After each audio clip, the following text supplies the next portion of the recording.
guys are really, really spreading because of the calm nature in which they portray this really devastating information.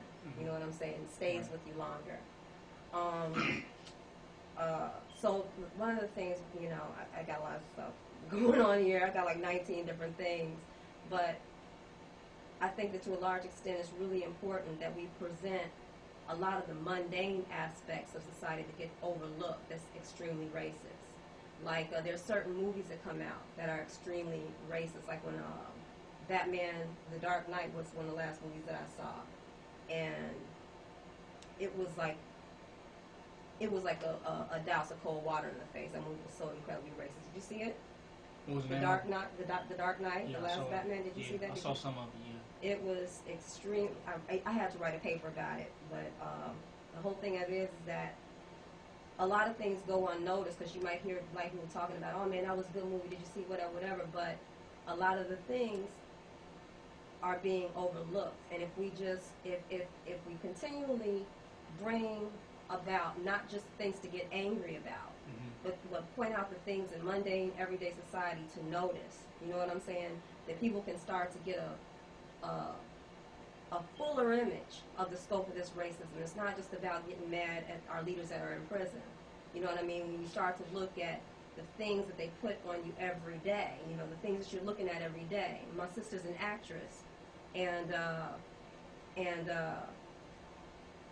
she's with SAG and AFTRA, and there's a certain there's union scale. That's the way the actors are paid. You get paid like with commercials. If you have a speaking part, you get paid like X amount of dollars. If you don't have a speaking part, you get paid like a fraction of that. And when you look at even commercials and the black people that get the lines and the white people that get the lines, or you know, people that are shown. But I ask you, isn't all the commercials and the television and all that meant to distract you from the real problems that actually exist? But at the same time, it's like if you attack, if you confront people where they are and what they're looking at, and get them to realize what they're looking at, then they can begin to come out of that. But if they're looking at it and they're not even really realizing what they're looking at, you know what I'm saying? Then you have nothing to begin pulling them back from it. You know what I'm saying? Because like say for instance, there's a Glade commercial that comes on, and they never show there's I don't know if you've ever seen, you probably don't watch TV, but I've watched television. No, not at all. Right, that's good. That's really good. But there's this Glade commercial comes on, and it's these I don't know if you saw it. It's the women practicing yoga, and this one black lady comes in, you know, with three white ladies. You see everybody's face in the commercial, but you never see the black lady's face. You see her come up, you see her butt, but you never, they manipulate the camera so that you never see her. There's so many commercials that do that, but we just accept it. You know what I'm saying?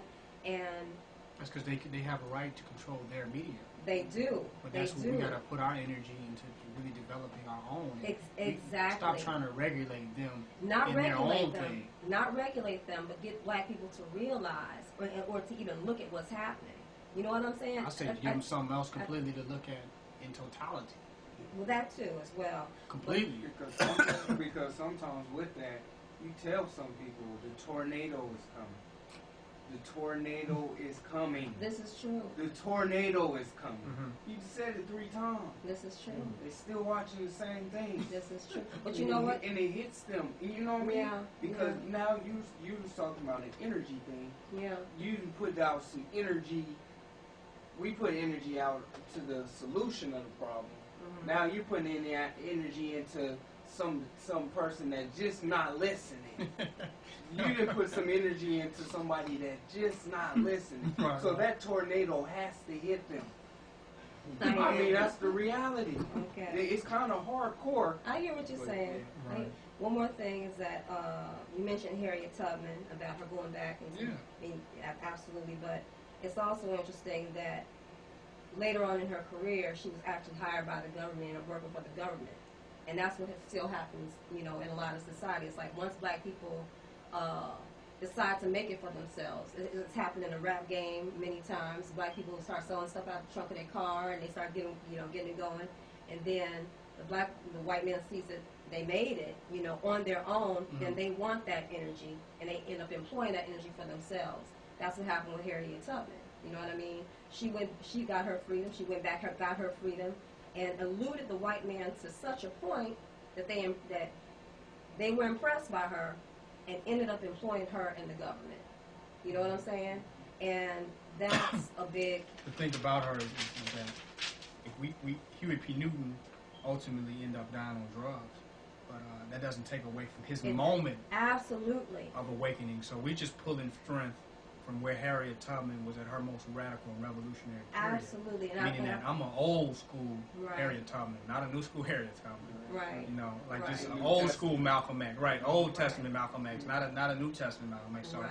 I think we can pull strength from revolutionary acts of people without holding them people within the whole context of everything that they did. Absolutely, but it's Yeah. also, absolutely, but it's also a matter of learning how the white man works.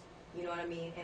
And being aware of those pitfalls as well. Because once you do, how do you say, you know, once strong black movies do start to happen, you know, I mean, they always seem to infiltrate, you know, generation after generation. We're not even trying to continue happen. we know he's studied. He's thoroughly studied. We want to dismantle him. I hear you. I hear you. Dismantle him on I all hear you. levels. I mean, Right. and sister, this is a spiritual, you know, mental, spiritual, and then if need be, physical thing on a collective level. Mhm. On a community level. You know, man, when a community is free, a whole community is free, how much power does the police have rolling up in that mud? When a whole community is free, how much power do they really have rolling through the community? Who you talking about? Who you talking about? I mean, if the whole community is free, Oh, absolutely how much none. power does the There police should have been some Absolutely sacrificial none. lambs Absolutely none. that Exactly. is really that was willing on the front line to take heads of these devils for the greater cause, and when take their heads, I mean when I say sacrifice, I don't even mean go down. Take their head and keep going. Take these devil heads and just keep moving. Get your freedom and just keep going. The time But is some of their coming. heads The time have is to be coming. taken. What's wrong with that? Because The I time mean, is coming. even you think to us the I'm not- justice. I'm saying just the justice of a situation where they play their schemes over there in Rwanda, and you know those people had a war, tribal wars, family thing or whatever, but they were misled and deceived by some European, you know, to get the guns, to actually get the beef started. They played a part in that. And in that process, all that happened. So when we do one of them or 5 of them, it's like, oh, hold up, you know, no, you know what I mean?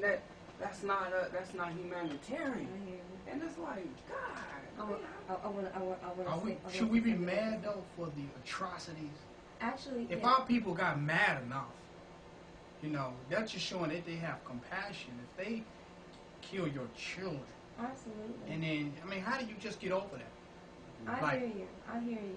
But you know what? You know, I don't see. You should be mad if you care. If somebody smack your mama, you should not be unemotional. You should be emotional. You know, if you're not, you're dead. You're not even human. Absolutely. That's what human is about. A human is feeling, is caring, is compassion. You know, that's being human. Anything less than that is like robotic. Like they can just walk over you. You just should not feel nothing.